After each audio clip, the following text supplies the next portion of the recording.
Hey YouTube, welcome to Griffin Grills. I am Griffin, and today we're going to be doing a coffee rub on a ribeye steak. I recently came into some Black Rifle coffee.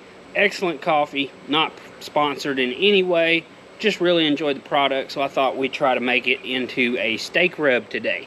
So I took ground Black Rifle coffee, put in some salt, some pepper, some paprika, brown sugar, mixed all that up until I got it to a consistent powder that I wanted. We're going to coat the steak with that, and we're also going to do a reverse sear on the Weber Preformer today. As you can see, we got smoke rolling out the chimney. The charcoal is almost lit, so when we get it lit, we'll lay it down, get a nice even sear on it, and then we'll put it off to the side and let it slow cook the rest so we get a nice crust with a red interior. So stick around, you're going to want to see this. Also, go ahead and subscribe if this is your first time here. You can also leave me a comment and a like. It definitely helps me out on this end and helps me know what kind of content you want to see. So let's get these steaks seasoned up and we'll get them down on the grill.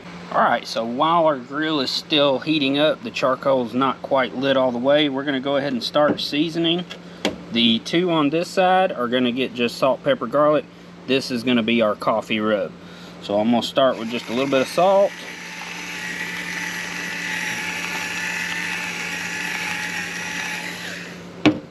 Some freshly ground black pepper.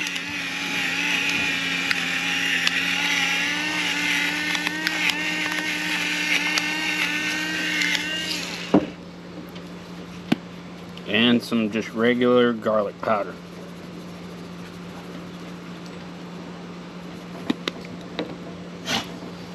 And for this one, we're going to do the coffee rub. We're going to go a little heavy on it. I might have to go back and touch up those other two with some more salt and pepper.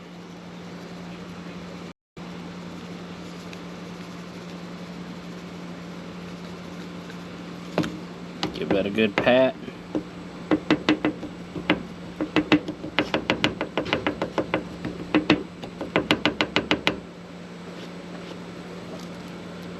Touch these up with a little more salt and some more black pepper. I don't like to go heavy on the granulated garlic because it's so small. They come out way faster than you expect.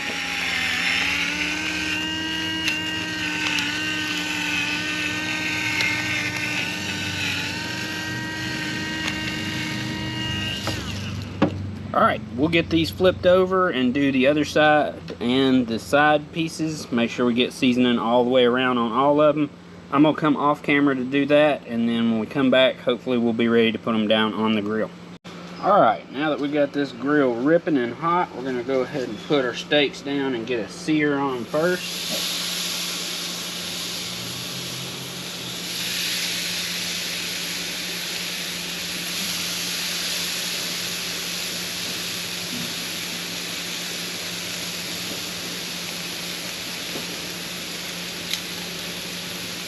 We're going to do this for a few minutes just to build that good crust up, and then we're going to move them over to the indirect side and let them finish out to a perfect temperature.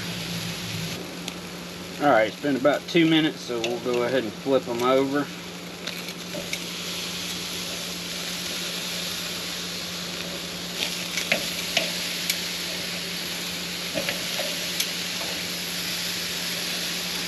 Let that go another 2 minutes, and then we're going to alternate them from running this way to running that way. It'll give us beautiful crosshatch marks if you're into that thing. Me personally, I like a crust all the way over the top, but when you're doing it, it just turns out how it turns out.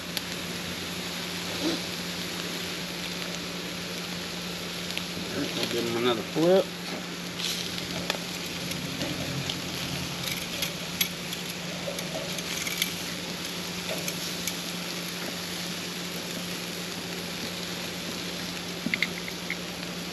I will say the crust on the coffee ribeye is coming along way better than this other one. This one did have the brown sugar in it, so that's probably why I'm getting a better crust than I am on just the control.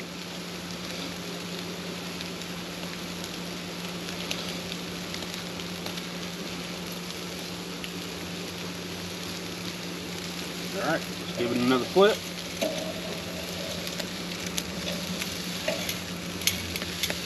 That's my only problem with ribeyes, is they're so tender they almost fall apart on you.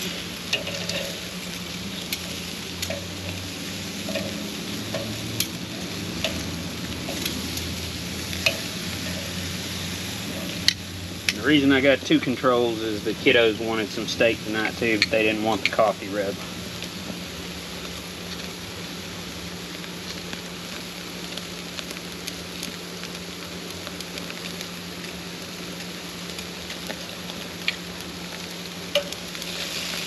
Alright, we'll flip that baby over and set her to the side.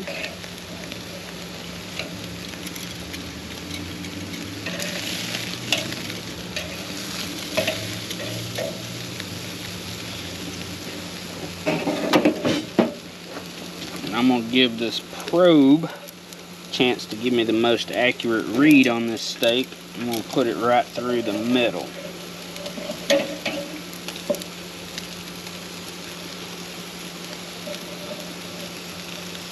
Alright, sorry for the sudden haste in the last clip. Apparently a GoPro doesn't like to be right in front of a fire. Can't really blame it.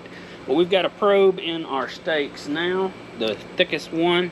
We're going to monitor the temperature, and when it hits 140, 145-ish, we're going to pull it off. That'll be a nice medium. It may carry over a little bit, so we may pull it closer to the 140 mark. But we're just going to let them finish off right now, and then we'll slice into it and show you what we got. So stick around.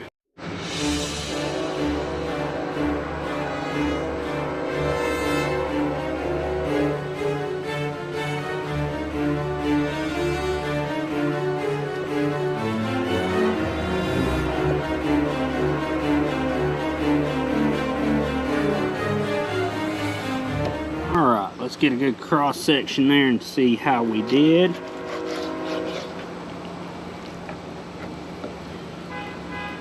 Oh yeah, I'll take that.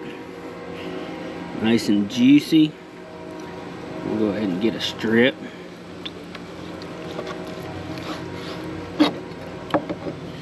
Oh yeah, perfect. Now, just so we got a comparison, I'm going to take a little strip off of the control.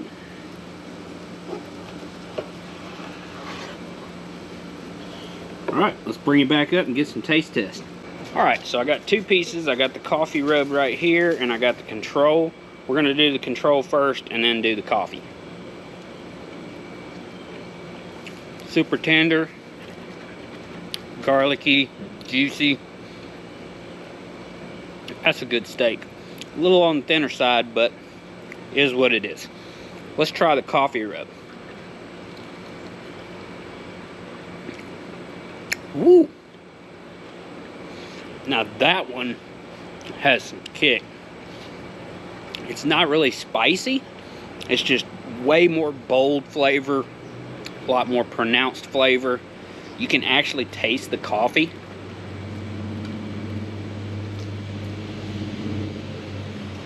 That was one damn good rub.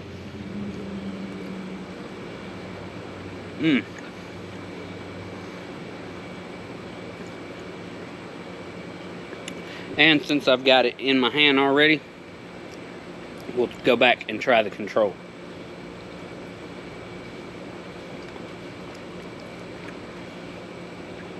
No, coffee rub's the way to go. Like, that control steak is good,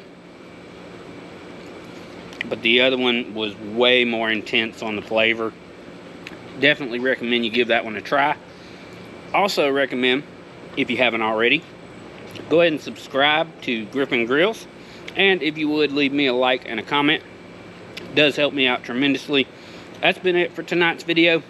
I gotta get these steaks inside and get them sliced up. So we'll catch you on the next one. Thanks a lot.